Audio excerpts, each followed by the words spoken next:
How's it going, guys? Today I'm going to compare the 4A versus the 3A. Which one is the right one to pick?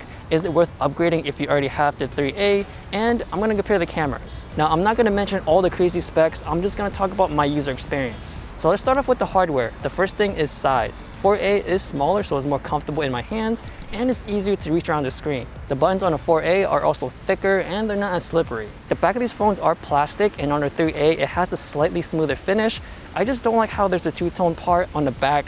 The 3A, the top part, just collects a lot of fingerprints. The screen on a 4A is bigger, which is a huge plus. And since I've been using Huawei and Samsung phones for a while, the front hole punch camera doesn't really bother me. But if this is the first time having a hole punch, then it will take about a couple of days for you to get used to it. The next thing I want to talk about is performance. What I usually do on a phone is pretty light. I scroll through Instagram, I watch a couple of videos on YouTube, and I read an article here and there on Google. So from my experience using both of these phones, they both can do that easily.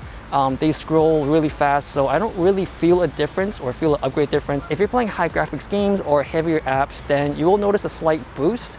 But to be honest, if you're using these on a daily basis, then most likely the 4A or even the 3A is not the right phone for you. Next up is battery life. The 4A does have a bigger battery, so it's obvious that this phone will last longer than the 3A. I did do a test for myself. Overnight, I left them both uncharged from a full battery, and the next morning, I did notice that the 3A lost a lot more power than the 4A. So what this means is that I start off my day with less battery on the 3A. But either way, at the end of the day, I would still need to charge these phones. Now moving on to the cameras, they both have a single one on the front and back. Also, they have the same UI, so the whole user experience is really similar to each other. On the 4A though, you do get dual exposure controls, which is very handy when you're taking a picture of your friend with a super bright background and they are super dark, so all you have to do is just bring up the shadows and you do get an evenly exposed picture. The first mode I wanted to check out is portrait mode, and I do notice a huge crop in from the regular camera mode. So if you're taking a picture of something in your hands, you would have to reach out a bit more,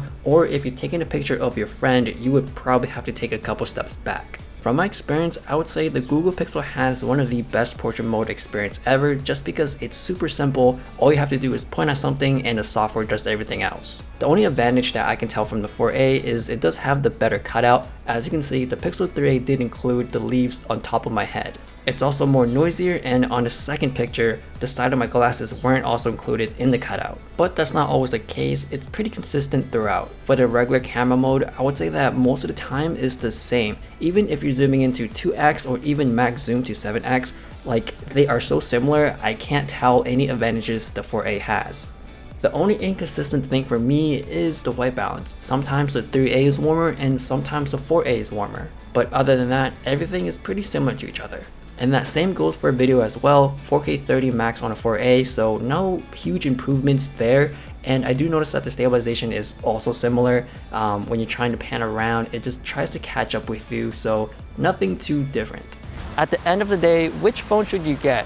If you can find the 3A at an unbeatable price, then I would hop on that. If you already have the 3A and it's acting up on you, it's getting slow, I would honestly just go for the 4A. You are paying less when you first got the 3A, and you are getting a lot of major upgrades across the whole phone. Like, you're getting more storage, more RAM, bigger screen, and more battery. For $350, I think this is a good value phone for the average consumer out there who needs something simple that works and takes great photos. So that is my comparison. I hope you do find this helpful. You can find me on Instagram. If you do enjoy this video, give a like, subscribe, hit the bell, and thanks for watching.